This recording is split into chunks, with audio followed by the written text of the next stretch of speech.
Hi, this is Tom with Culture Chap. I want to talk about theaters that need more patrons, that need more engagement. Backstage tours, epilogues, prologues, and an open house. Now, an epilogue is before the show. You discuss what the show is. Maybe you're doing Hamlet, and you need to sort of describe what the action is because it's a school group or an elderly group, and they want to know more about Shakespeare. And you can do whatever you need to make it more engaging. Maybe they've seen Hamlet a bunch of times. They're just here to see what you've done with the ghost.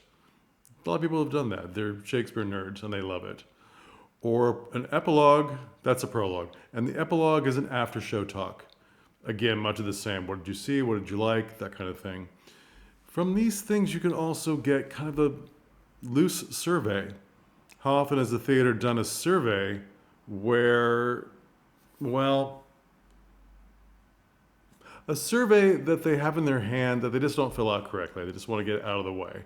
A lot. A lot. Backstage tours, some people don't want to do them because it's too crowded or they don't have the time, or why would the audience want to see backstage? They do. It works in bigger theaters. It works in operas. Why are they doing it? To get audiences to come back and back and back all the time to buy more tickets. Getting people to come back is a big problem after the pandemic. It's less theater tickets are selling, and a lot of theaters are going out of business. You don't want that to happen to you. I'll talk a lot about backstage tours and how to program them, how to write a script for them a little later on in my series. But maybe just to start out, you should start with the open house. An open house, make it more casual. Have some nibbles, have a few people there that you know your theater well. Have some of the older actors that do your shows, have some of the younger actors, have some of the interns, have some of the college students that help you out. Anyone who knows your theater well, who can answer questions, who's engaging. Not a blowhard, not someone who's going to tell lots of stories and ramble and ramble and ramble like I'm doing now. You want someone who's going to give them the facts and be kind of fun. An open house should be fun. And I would do it more than once. I would do it every 2 months just to see. The first ones may not be well attended. That's okay. You didn't put much out for it. It's people telling stories about people who want to see storytellers. It's good. I would have it very casual. Have people in the lobby that are your people, waiting for the other people. Take them around the theater casually. Take them onto the stage. Take them backstage. It's sort of an unofficial backstage tour. Now, I believe most insurances do not allow you to take them in where things are being built because of saws and electrical things and dangerous things, especially if there's a group of, more than two, and with children or nosy people that are going to go, turn things on they shouldn't, that are heating or cutting or whatever. Plus, in reality, places like costume shops and scene shops, they're just not that interesting unless everything's put together. They're just not. So avoid that. I would end these open houses with a nice big talk at the end. People are wandering. Maybe you have like a dozen helpers that are guiding them around. Or if you're a smaller theater, 4 or 5. And then at the end, have a chat where they can ask any question. Make it fun. Make it foolproof. And foolproof, like, why didn't you fly Mary Poppins in when you did that show? Well, we don't have a fly system. Explain to them what a fly system is. Explain to them what flying an actor in entails.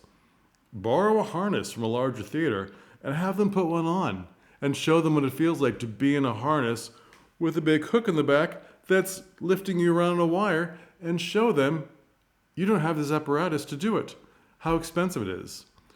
Once they get into a harness and they realize she has to wear that for the first 2 scenes, awful. Why didn't you have wings on your fairies when you did Midsummer Night's Dream? Have them try on 3 pairs of wings, 3 different people, and have them walk around trying not to hit each other, and tell them now for a month worth of shows, these wings have to stay intact, not rip, and not constantly hit each other. That's why we don't have wings on our fairies. You can borrow those too, or you can get Halloween wings that are large. Wings that would go on an adult is what I'm saying, not little kid wings. Make it fun. Don't forget your oldest members of your troupe or of your community. Older actors, they get put out to pasture and it's wrong. They have interesting things to say.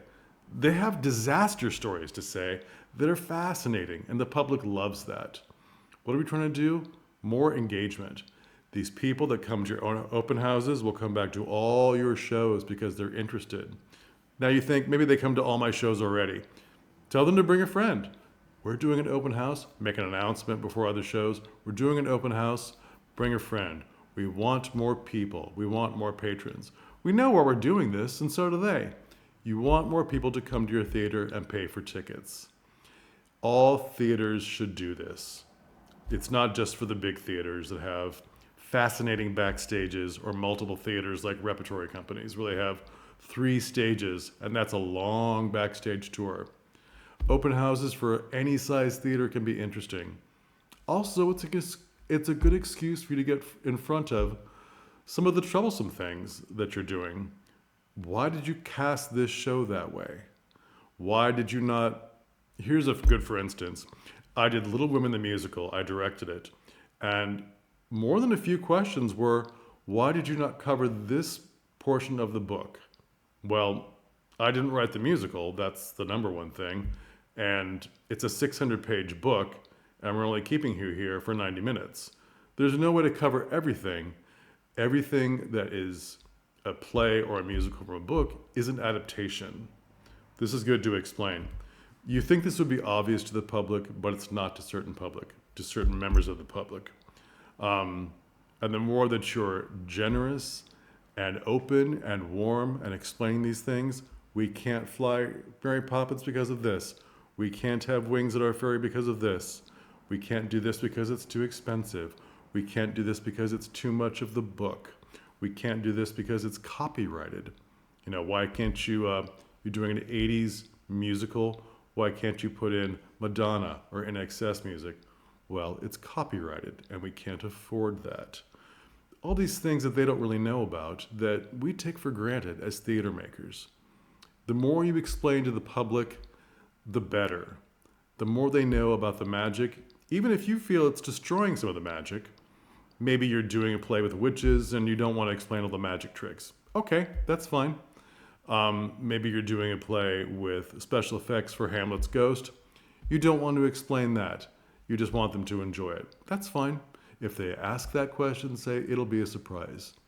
Get your most engaging people that are part of your theater, part of your group, part of your extended family of people, and have them lead people around in these little individual groups, and then have a big group meeting at the end where you take any of their questions and try to explain them. Maybe there'll be questions you can't explain. That's okay too, to say, I don't know. I'm not the person who made that decision. Oh, it was a group decision. We decided it was better financially to do this. That's a lot.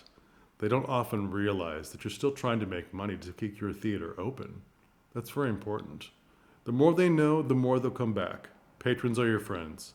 And the way other theaters do things can be useful to you. It works for them.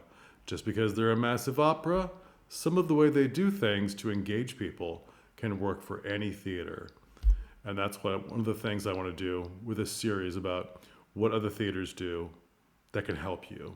Theaters globally, all their ideas. We need to think more globally about theaters. We need to understand, maybe I don't do exactly what the other theater does, but something similar, because it engages people, because it's a good idea, because it's socially relevant. All these things matter in theater. Okay, we'll have more in this series, and I hope you come back. Please hit that like button. All right, bye.